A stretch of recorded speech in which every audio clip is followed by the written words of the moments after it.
quiet farming town, surrounded by open fields and winding roads, lived a man named Ethan in his mid-30s. Warm-hearted and hard-working, Ethan helped at his Uncle Frank's small trading shop. He carefully stocked shelves, wrapped goods, and assisted customers, but always with very few words. To many, he seemed shy, even timid. His uncle often told him, "Ethan, you need to speak up. You're a grown man now." But Ethan stayed quiet, not because he had nothing to say, but because he feared saying it wrong. Years passed, and Ethan avoided risks, keeping to the background. One day, Uncle Frank announced, "I need to travel for a few days. Ethan, I'm leaving you in charge of the shop.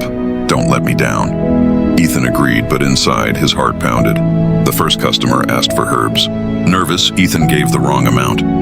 Another came for a refund, but Ethan hesitated so long the man left angry. By the evening, a slick trader tricked him into giving away more goods than he should have. When Frank returned to the chaos, his voice was sharp. "I trusted you, Ethan, and you failed. You're just not capable." The words cut deep. Ethan walked out to the edge of town, sitting beneath a large maple tree, his mind heavy with shame. Maybe they're right, he thought. Maybe I'll never be good enough. Just then, a gentle voice spoke. "What troubles you, son?" It was Mr. Collins, an elderly man the whole town respected for his wisdom.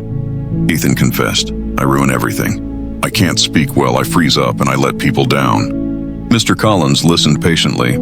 Then he said, "Confidence doesn't come from never failing. It grows when you keep trying, even when you're afraid. If you truly want to change, meet me tomorrow. I'll give you a simple task." The next morning, Ethan arrived. Mr. Collins handed him an assignment. Go to the market. Ask 5 shopkeepers about their products, their prices, and what they enjoy about their work. Ethan trembled at the thought of talking to strangers, but he went. The first ignored him, the second laughed, but the third smiled and shared about fabrics. By evening, Ethan had spoken to 9 shopkeepers, and a small spark of courage flickered inside him. The following day, Mr. Collins gave another challenge. Stand by the road.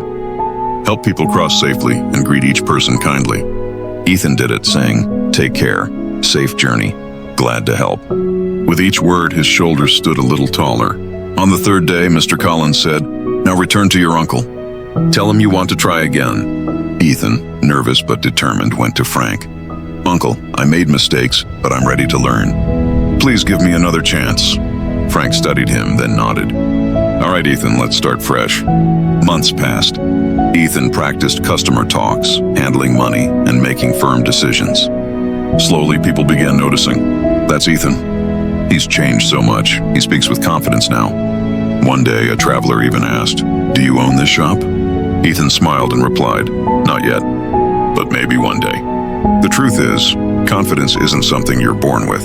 It's built step by step through effort and persistence. Ethan learned that real confidence isn't perfection, it's progress. So what about you? Maybe you've been holding back because of fear, waiting for the perfect moment to be ready. But remember this, confidence doesn't arrive fully formed. It grows with each step you take, no matter how small. Speak, try, stumble, get back up and grow. That's how Ethan transformed, and it's how you can too. If this story inspired you, hit the like button, share it with someone who needs encouragement, and subscribe for more uplifting stories every week. Until next time, stay patient, stay brave, and always believe in yourself.